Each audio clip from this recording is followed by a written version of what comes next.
दोस्तों, स्वागत है अपने YouTube channel Rohit Goswami law classes में। और आज आपको मैं कराने वाला हूँ LLB सेकेंड ईयर। सैम है हमारा थर्ड, एक्ट है हमारा पब्लिक इंटरनेशनल लॉ, कोड है हमारा 3002 और क्वेश्चन नंबर है हमारा 2। अब से पहले पहला क्वेश्चन मैं आपको करा चुका हूँ, आप प्लेलिस्ट में जाकर देख लीजिएगा, ठीक है। ज़्यादा बात ना करते हुए चलते हैं अपने क्वेश्चन की तरफ। क्वेश्चन पे चलने से पहले आपसे बस छोटी सी रिक्वेस्ट है, अगर आपने हमारे अभी यूट्यूब चैनल को सब्सक्राइब नहीं किया है तो प्लीज़ सब्सक्राइब कर लो और हमें कमेंट करके बताओ आपको वीडियो से कितनी मदद हो रही है, और आपकी कोई क्वेरी हो तो वो बता सकते हो, ठीक है। क्वेश्चन है हमारा राष्ट्रीयता। राष्ट्रीयता क्या है, इसका निर्धारण कैसे होता है, राष्ट्रीयता का अंतर्राष्ट्रीय विधि के अंतर्गत क्या महत्व है, राष्ट्रीयता को प्राप्त करने और खोने के तरीकों का उल्लेख कीजिए। तो ये था हमारा राष्ट्रीयता का प्रश्न, ठीक है। ये वेरी वेरी इंपॉर्टेंट क्वेश्चनों में से एक है। क्या है? Very very important. ये काफ़ी बार पूछा गया हुआ क्वेश्चन है, ठीक है, ध्यान रखना। चलते हैं पहले राष्ट्रीयता क्या है यानी राष्ट्रीयता का अर्थ देखते हैं और उसके बाद हम चलेंगे आगे। राष्ट्रीयता वह गुण है जो किसी विशिष्ट जाति या राष्ट्र की सदस्यता से उत्पन्न होता है। या तो किसी जाति यानी किसी एक मजहब के लोग किसी देश में रह रहे हों, उस जाति से उससे पता चलेगा कि ये देश है, या उस राष्ट्र की सदस्यता से पता चलता है, ठीक है। जिस व्यक्ति पर जिस देश की सदस्यता होगी वो उसी देश का नागरिक कहलाया जाएगा और वही उसकी राष्ट्रीयता होगी, ठीक है। और जो किसी व्यक्ति की राजनीतिक स्थिति या उसका राज्य और नागरिकों के बीच स्थापित निरंतर चलने वाला वैध संबंध है। ये जिस प्रकार से कोई व्यक्ति अपने पिता के नाम से जाना जाता है, उसी प्रकार कोई भी व्यक्ति अंतर्राष्ट्रीय स्तर पर अपने देश के नाम से जाना जाता है। जिस व्यक्ति के पास अपना कोई पर्सनल देश नहीं होता वो दिवालिया घोषित माना जाता है, ठीक है, और उसे कोई एक्सेप्ट नहीं करता है। तो इसलिए प्रत्येक व्यक्ति का कोई ना कोई अपना एक राष्ट्र होता है और उसी के आधार पर उसे राष्ट्रीयता प्राप्त होती है। यह दूसरी बात है कि कहीं कहीं एक व्यक्ति को दो राष्ट्रों की नागरिकता भी प्राप्त होती है, तो वो भी राष्ट्रीयता ही कहलाती है, ठीक है। आगे चलते हैं, समझते हैं पूरे क्वेश्चन को अच्छे से एक बार और समझ लो। राष्ट्रीयता जिस प्रकार से हम अपने पिता के नाम से माता के नाम से जाने जाते हैं, उसी प्रकार कोई भी व्यक्ति अंतर्राष्ट्रीय स्तर पर जब हम एक देश से दूसरे देश में जाएंगे तो अपने देश के नाम से, अपनी कंट्री के नाम से, राष्ट्र के नाम से जाने जाते हैं और उसी को कहते हैं हम राष्ट्रीयता, ठीक है। ये राष्ट्रीयता दो प्रकार की हो सकती है, जाति के आधार पर, यानी कि हम किसी मोमडन कंट्री के हैं तो हम मोमडन कंट्री के कहलाए जाएंगे, अगर हम ईसाई कंट्री के हैं तो हम ईसाई कंट्री के कहलाए जाएंगे, ठीक है। इसी प्रकार से हमें नाम दिया जाता है राष्ट्रीय स्तर पर, ठीक है। आगे चलते हैं, राष्ट्रीयता के बारे में और देखते हैं। एक लेखक हैं, हाइड के अनुसार उन्होंने अपनी परिभाषा को व्यक्त किया है। और जब आप क्वेश्चन करोगे, क्वेश्चन में वेरी इंपॉर्टेंट रहती है आपकी डेफिनेशन, ठीक है। आप डेफिनेशन जब लिखोगे तो आपके बहुत अच्छे नंबर आने वाले हैं। तो डेफिनेशन को आप अच्छे से याद करना और उसे लिखना। राष्ट्रीयता एक व्यक्ति और राज्य के बीच उस संबंध को प्रकट करती है। राज्य और व्यक्ति के बीच, देखो, व्यक्ति और राज्य के बीच उस संबंध को प्रकट करती है जिससे राज्य अनेक आधारों पर यह समझ लेता है कि उस व्यक्ति की निष्ठा उस राज्य के प्रति है। देखो, जब तक कोई व्यक्ति किसी राष्ट्र का नागरिक नहीं होगा, जब तक उसे किसी की देश की राष्ट्रीयता प्राप्त नहीं होगी, उसके प्रति प्रेम, स्नेह और विश्वास का व्यवहार नहीं होगा। हम भारत के हैं, हमें भारत की राष्ट्रीयता प्राप्त है, तो हमारे प्रति हमारे जो भारतवासी हैं उनका जो प्यार है हमें मिल रहा है और एक शक के दायरे में नहीं देखा जाएगा। अगर पाकिस्तान का व्यक्ति भारत में आ जाए तो आप उसे शक के दायरे में देखोगे, अगर वो कहीं घूमेगा तो भी उसे शक के दायरे में देखोगे। लेकिन ये जो हमारी राष्ट्रता होती है हमें सुरक्षित रखती है अपने देश के अंदर। हम अपने देश में कहीं भी आ जा सकते हैं, ठीक है, लेकिन पाकिस्तान का व्यक्ति हमारे देश में आ तो सकता है लेकिन खुलकर घूम नहीं सकता है, उस पर एक डाउट बना रहेगा। तो राष्ट्रता बहुत इंपॉर्टेंट होती है। ये अपने पाकिस्तान का है तो पाकिस्तान में आसानी से घूम सकता है। तो इसलिए हर व्यक्ति को एक, जैसे आधार कार्ड बनाया है, एक पहचान है, उसी प्रकार से राष्ट्रता क्या होती है, एक पहचान होती है और व्यक्ति और राष्ट्र के बीच संबंध को स्थापित करती है। ठीक है। राष्ट्रता का निर्धारण, राष्ट्र के नियम राज्य विधि द्वारा। देखो, एक अब से पहले भी मैं बोल चुका हूं और दोबारा भी मैं बता रहा हूं, जो राज्य है, राज्य शब्द अंतरराष्ट्रीय स्तर पर इसे देश बोला जाता है। ठीक है, देश को क्या बोला जाता है, राज्य। तो आप कंफ्यूज ना होना कि यहाँ पे राज्य लिखा हुआ है और हम बात देश की कर रहे हैं। तो राज्य को अंतरराष्ट्रीय स्तर पर देश माना जाता है। ठीक है, चलते हैं। राष्ट्र के नियम राज्य विधि द्वारा निर्धारित होते हैं। कोई भी देश है, उस देश के नियम उस देश की विधि से, जैसे हम भारत के हैं तो हमारे देश के जो विधि होगी, जो कानून व्यवस्था होगी, वो हमारी भारत की ही होगी, है ना। भारत के नागरिकों के लिए भारत की विधि होगी। तो यही बात यहाँ पे बोली गई है कि राष्ट्र के नियम, जो हमारे किसी भी देश के जो नियम हैं, राज्य विधि द्वारा निर्धारित होंगे। जिस देश के नियम है उसी देश पर लागू होंगे तथा प्रत्येक राज्य अपने संविधान के अनुसार इस संबंध में प्रावधान कर सकता है। प्रत्येक राष्ट्र को अपनी विधि में, अपने कानून में, अपने लॉ में बदलाव करने का पूर्ण अधिकार है। उसमें कोई अन्य देश इंटरफेयर नहीं करेगा। अपने देश के कानून में कोई भी देश अपने अनुसार उसमें फेरबदल कर सकता है। ठीक है, आगे चलते हैं।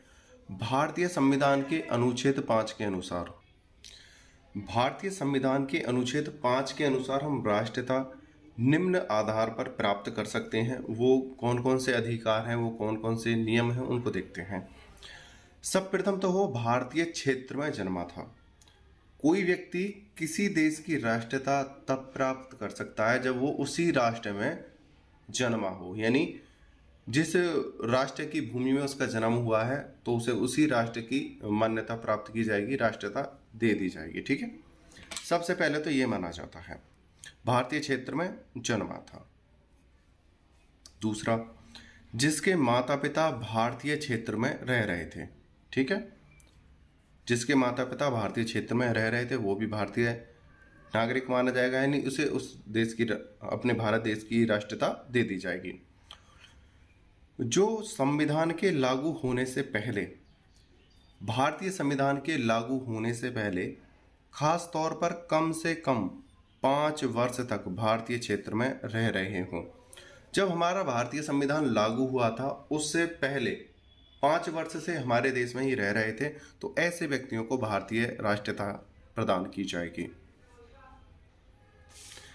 यहाँ पे है राष्ट्रता का महत्व। राष्ट्रता का महत्व क्या है, मतलब ये होनी क्यों जरूरी है, इसको देखते हैं। सबसे पहले, राजनयिक प्रतिनिधियों के संरक्षण के अधिकार राष्ट्रता के ही परिणाम स्वरूप हैं। देखो, प्रत्येक देश का व्यक्ति प्रत्येक देश में एक राजनयिक के रूप में रहता है, तो उनका जो संरक्षण का अधिकार होता है वो राष्ट्रता के आधार पर ही होता है। ये नहीं कोई भी व्यक्ति जाके किसी अन्य देश में जाके निवास करे और वहां पे रहे, नहीं। अगर वो राष्ट्रता के आधार पर अगर किसी देश में गया है राजनयिक बन के, तो उसका संरक्षण का अधिकार जिस देश से है उसकी राष्ट्रता होने के बाद ही उसे प्राप्त होता है। ठीक है। दूसरा, यदि कोई राज्य अपनी राष्ट्रता वाले किसी व्यक्ति को ऐसे हानिकारक कार्य करने, यहां पे से कर लो, यदि कोई राज्य अपनी राष्ट्रता वाले किसी व्यक्ति को ऐसे हानिकारक कार्य करने से नहीं रोकता है जिनका प्रभाव दूसरे राज्य पर पड़ता है, तो वह राज्य उस व्यक्ति के कार्यों के लिए दूसरे राज्य के प्रति उत्तरदायी होगा। ठीक है। अब कोई व्यक्ति है, ये दो राष्ट्र हैं, ये ए है, ये बी है। ए ने कोई ऐसा कार्य करा जो बी को नुकसान हुआ, ठीक है। तो ये जो बी है और इसका नुकसान हुआ है बहुत ज़्यादा, तो ये इस देश की सरकार के पास जाएगा और बोलेगा हमारा बहुत ज़्यादा नुकसान किया है आपके राष्ट्र के व्यक्ति ने, उसका हर्जाना हमें दीजिए। और हम जो ये वाला देश है ये इसकी जांच करेगा कि ये जो कार्य हुआ है वो सही है या गलत है, तो उसके आधार पर इसकी जांच पड़ताल करेगा, ठीक है। तीसरा, राष्ट्रीयता का तात्पर्य राष्ट्रभक्ति का एक गुण भी है। राष्ट्रीयता का तात्पर्य राष्ट्रभक्ति, ये सबसे प्रमुख एक गुण है। अगर किसी व्यक्ति में राष्ट्र गुण नहीं है तो वो राष्ट्र का नागरिक होने के लायक नहीं है। नंबर 4, राज्य अपनी राष्ट्रीयता वाले व्यक्ति को लेने से इनकार नहीं करते, ठीक है।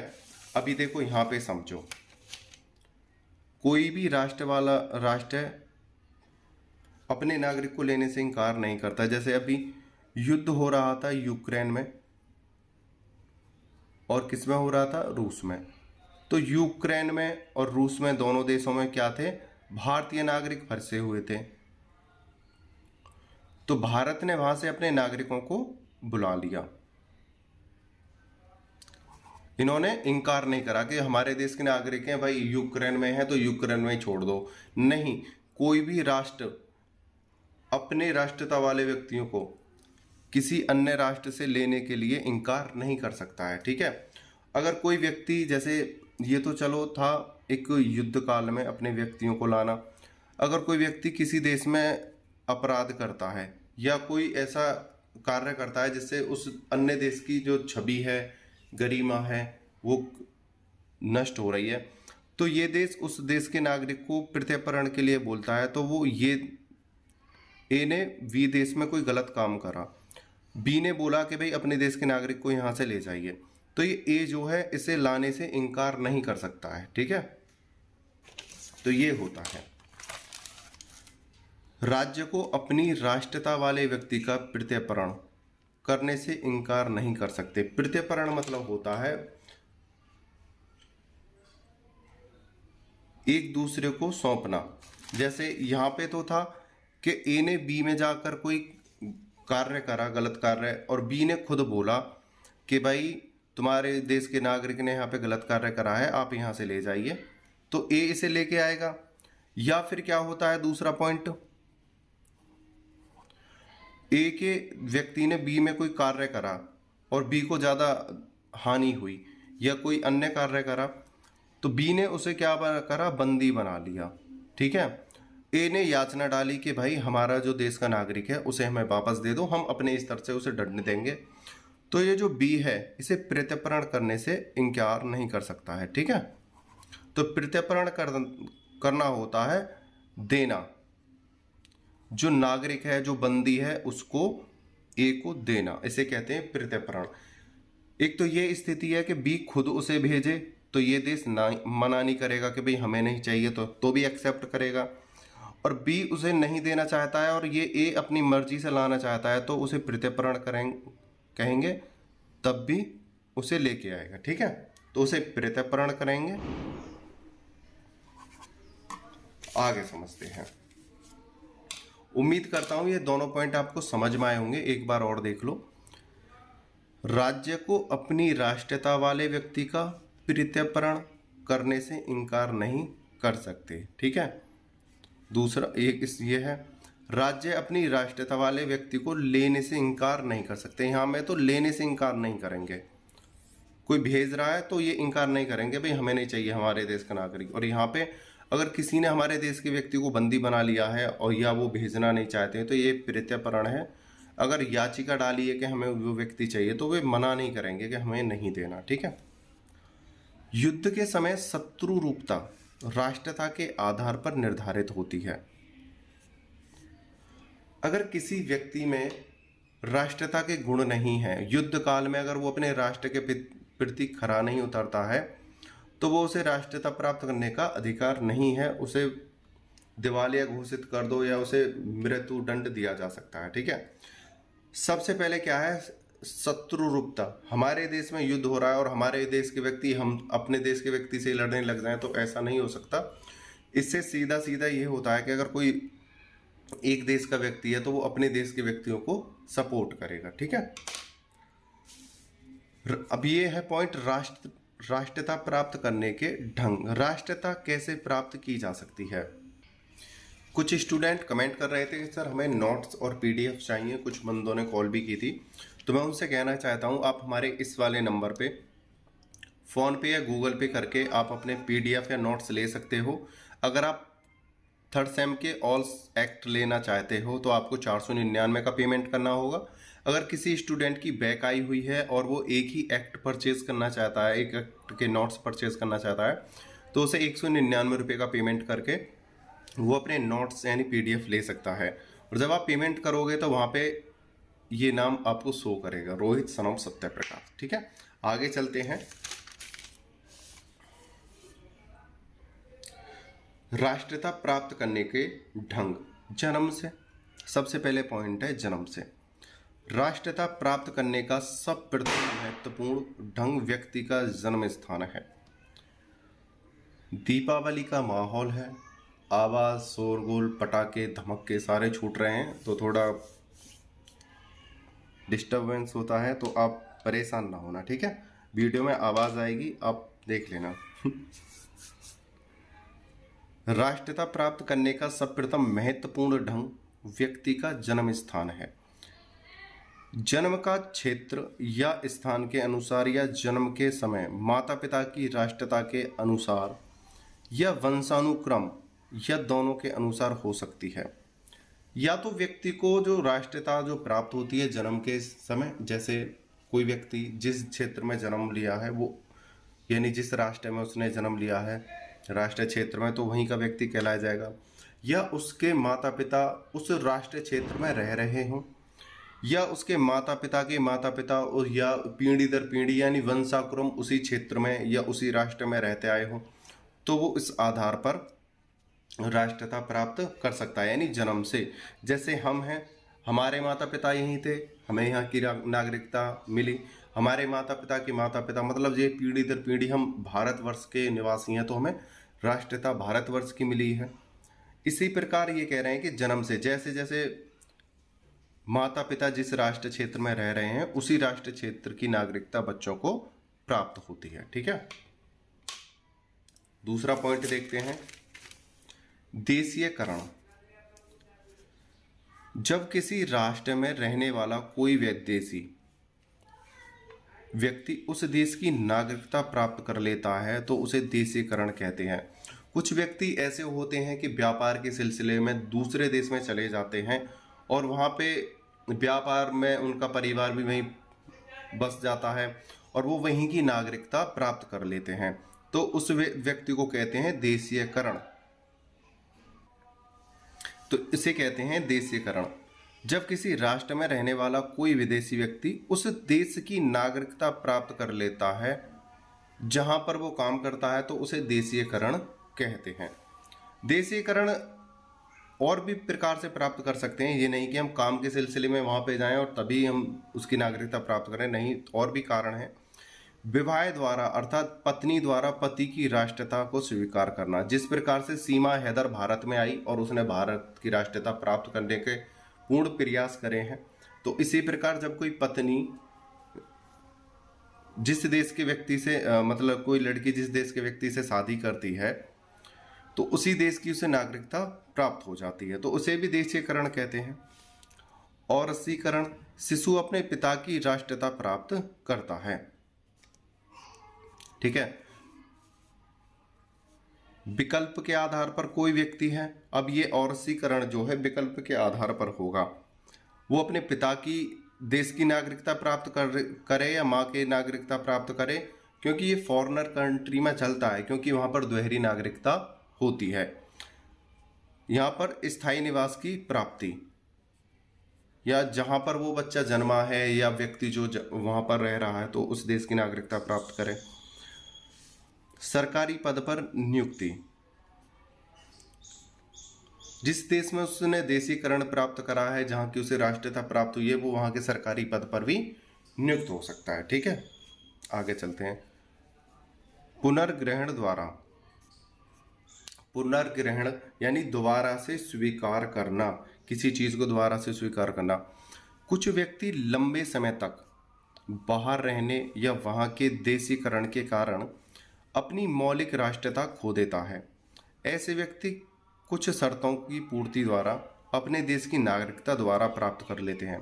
कुछ व्यक्ति ऐसे होते हैं जो अपने काम और व्यापार के लिए अन्य देश में चले जाते हैं और वहां पर अपनी राष्ट्रीयता प्राप्त कर लेते हैं और वहीं रहने लगते हैं। लेकिन जब उनका मन होता है कि हमें अपने देश में जाना है वापस और हमें अपने देश की नागरिकता चाहिए, तो वह कुछ शर्तों के आधार पर अपने देश में आकर कुछ शर्तों को पूरा करते हुए अपने देश की नागरिकता पुनः प्राप्त कर सकते हैं। नंबर 4 है पराजय द्वारा। जब कोई राज्य पराजित हो जाता है तो उस राज्य के सभी नागरिक विजय राज्य की राष्ट्रीयता को प्राप्त करते हैं। जब कोई राज्य दूसरे राज्य पर हमला करता है, सपोज करो ए ने बी पर हमला करा, ए ने बी पर हमला करा और बी हार गया, और ए ने जो है इसकी भूमि पर क्या कर लिया, कब्जा। तो यहां पे जो इस क्षेत्र में जो व्यक्ति रह रहे थे, ए के कब्जे में आते ही इस ए की राष्ट्रीयता प्राप्त कर लेंगे। ठीक है, ये भी ए में ही क्या हो जाएंगे, अब शामिल हो जाएंगे, क्योंकि अब ए ने इस राज्य भूमि को क्या है, जीत लिया है। ठीक है, इस प्रकार से पराजय द्वारा।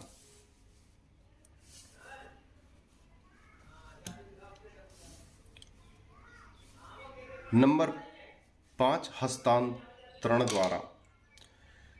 जब किसी राष्ट्र का अन्य किसी राष्ट्र में हस्तांतरण हो जाता है तो जिस राष्ट्र में उस देश का हस्तांतरण हुआ है उसी राष्ट्र की राष्ट्रीयता प्राप्त होती है।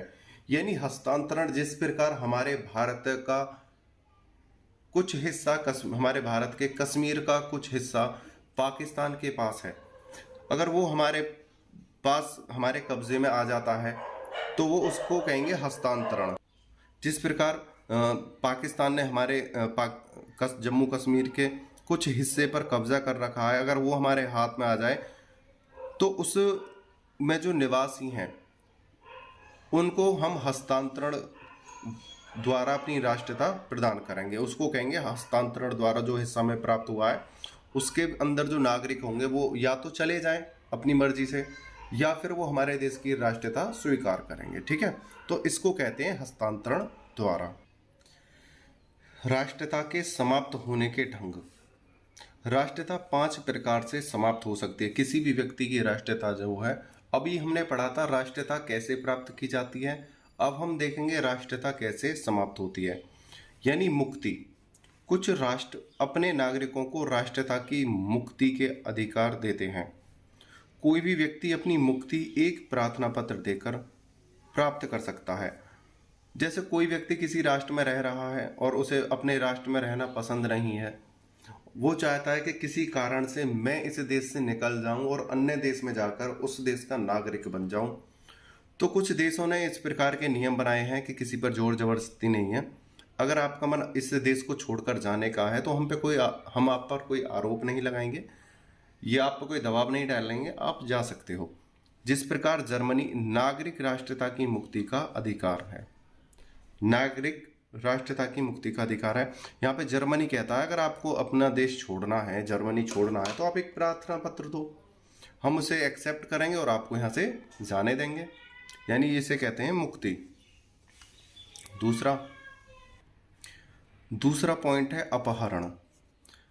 प्राय राज्यों की विधि के अंतर्गत एक यह प्रावधान होता है कि उस राष्ट्र का नागरिक उस राज्य की आज्ञा के बिना जिस राष्ट्र का वो नागरिक है, उस राष्ट्र का नागरिक यानी जिस राष्ट्र का वो नागरिक है, उस राज्य की आज्ञा के बिना, जिसका वो नागरिक है उसकी आज्ञा के बिना दूसरे राष्ट्र में नौकरी करता है या कर लेता है तो उसे उसके राष्ट्र की राष्ट्रीयता से वंचित कर दिया जाता है।